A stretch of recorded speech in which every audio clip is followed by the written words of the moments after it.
నేను మీ అందరిని ప్రార్థించేది ఒకటే, మనం చేసిన పని ప్రజల అనుభవంలో ఉంది. నాకంటే బాగా మీకే తెలుసు, ఎందుకంటే జనంలో ఉండేది మీరు, తెల్లారు లేస్తే ప్రజలతో మాట్లాడేది మీరు. 50 రోజులైంది నిన్నటి కరెక్ట్ గా కాంగ్రెస్ పార్టీ అధికారంలోకి వచ్చి. ఈ 50 రోజులలో గ్రామాలలో రైతులేమంటున్నారో, గ్రామాలలో ప్రజలేమంటున్నారో నాకంటే బాగా మీకే ఎరుక. ఏమంటున్నారు? ఇవాళ కరెంటు ఓంగనే 1 గంట 2 గంటలు ఏమంటారు ప్రజలు? చూసినావా?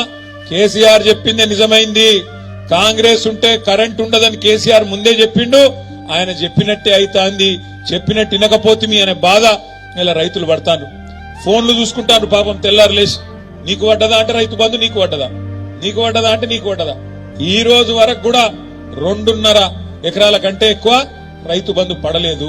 ఇయాలటికి కూడా. ఆ రోజేమో ముఖ్యమంత్రి, ఇప్పుడున్న ముఖ్యమంత్రి ఆనాటి పిసిసి అధ్యక్షుడు రేవంత్ రెడ్డి గారు ఆ రోజు అన్నాడు, కేసీఆర్ బిచ్చమేసినట్టు ఎత్తాడు, రైతు బంధు 10,000 నేనిస్తా 15,000 మీకు అని ఆ రోజు నరికిండు. ఇయాల ఇప్పటి వరకు నాట్లు పడ్డాయి. ఎక్కడోళ్ళక్కడ రైతులు ఒకళ్ళ మొగాల ఒకళ్ళు చూసుకుంటారు.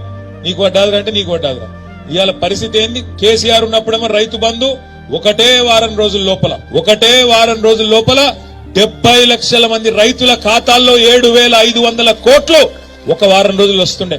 ఇలా ఉన్నదా పరిస్థితి? ఒకళ్ళ ముఖాలు ఒకళ్ళు చూసుకొని రైతులు అనుకుంటారు కేసీఆర్ చెప్పింది వాజిబే ఉండే, మనం నమ్మి మోసపోయినాం.